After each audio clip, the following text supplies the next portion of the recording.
What's up, everybody? This is your boy Jonathan back at it again. So I wanted to talk to you about a subject on how to be cool.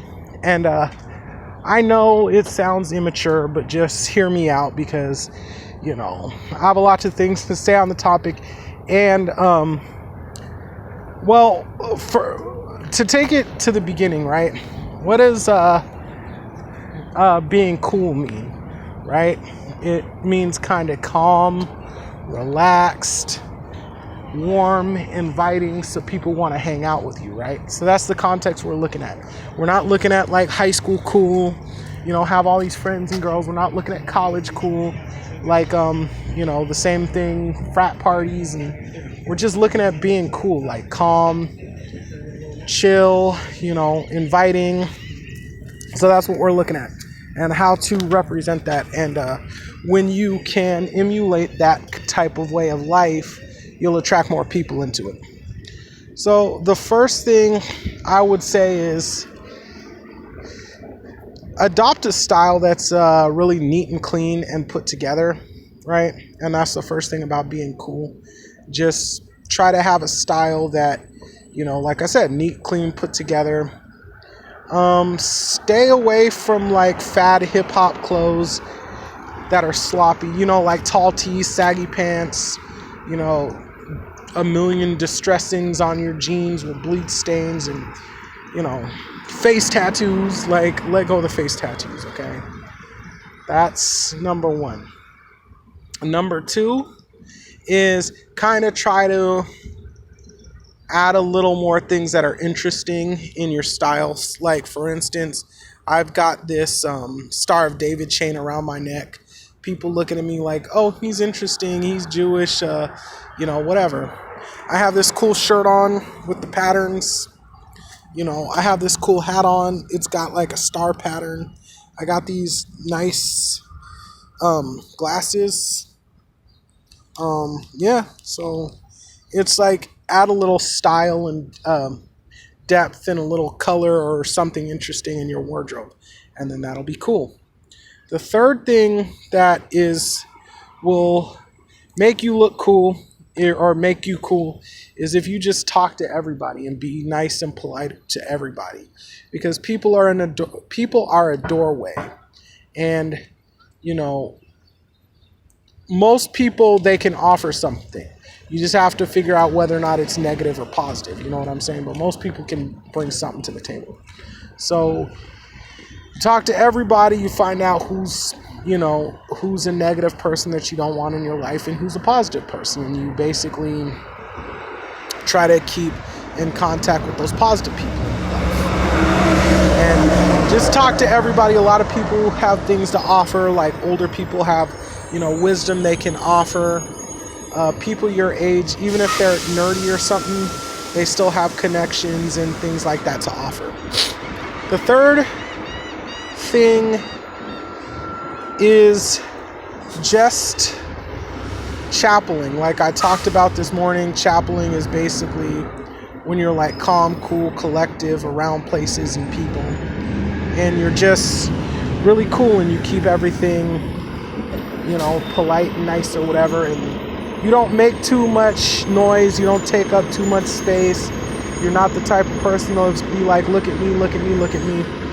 Chapeling. It's just chapeling. It's like, just like I said, being calm, cool, collective is chapeling. And the third important thing about being cool is having a lot of interest, having a lot of knowledge, having a lot of things just to share with people and can talk about, right? So everybody needs to have nerd culture. Everybody needs to know or have knowledge of a healthy, they need a healthy knowledge of nerd culture. Everybody needs a healthy knowledge of nerd culture, right? Like I like some anime, I like some comic books, I like some superheroes, but at the same time, you have to know when it's appropriate to bring out that knowledge and how much of that knowledge you should bring out. You know what I'm saying? Like I said before, if you talk about anime, You could just say, oh, I liked a couple in college, but I haven't really been following too hardcore because I have friends, I have a job, I have to work. You know, I usually see the superhero movies when they come out, but I'm too busy to read comic books, something like that. So a healthy dose of nerd culture, but at the same time, you should know other things too. Like, you should have different friends that you could talk about different things with and gain some knowledge from them. You should go places, eat at new restaurants, visit amusement parks, Sometimes even trying to be a part of popular culture too and understanding a little bit about popular culture. Like, it's hard when you don't like things, but like what I learned is instead of just, when I was younger, my dad used to tell me to keep knowledge of everything, learn about sports, learn about rappers, learn about musicians, learn about actors, whatever. But sometimes we don't have time in our lives to do all of that. And we get busy, and it's kind of like when we want to sit down and relax, we don't want to have to be researching things that other people like just to get along with them, right? We don't want to have to do that. And so what I learned is just kind of find small parts in things that you can actually enjoy. That way you can talk about them. Like, for instance, I'm not super deep into hip hop, and a lot of the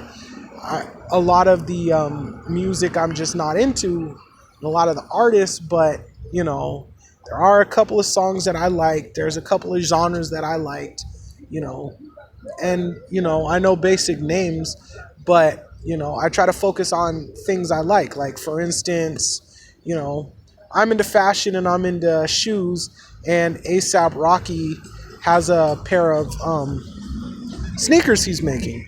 And, I don't know anything about A$AP Rocky's music, but I know he made a pair of sneakers, and that's how I know about that. Or like A$AP Ferg is another rapper that I don't know anything about. I just know he wrote that song. He raps that song Ride with the Mob that's on, or Plain Jane. It's called Plain Jane. It's on the radio. And even Tekashi 6ix9ine, I don't really like Tekashi 6ix9ine music, but I like his style and his fashion's interesting, stuff like that. So it's kind of like, just you don't have to waste your time. I mean, when you want to sit down and relax, I don't want you to go and try to look up everybody else's pop culture just so you have something to talk to them about. But at the end of the day, just kind of pick out small things that you can enjoy from those styles of pop culture or whatever, and then that way you'll have something to talk about in conversations. All right, so that's what I think are the 5 things, the 5 ways of being cool, or the 5 aspects of being cool. There's a lot more, but that has to be researched, and this could probably be a really, really longer video, but this is just a start of the video. If you know any other ways that, people can be cool, you could leave a comment below. I can get back to you, maybe talk about that in the next videos. If you like what I talk about, subscribe to my channel, like this video, and yeah, this is Jonathan, and I'm out. Peace.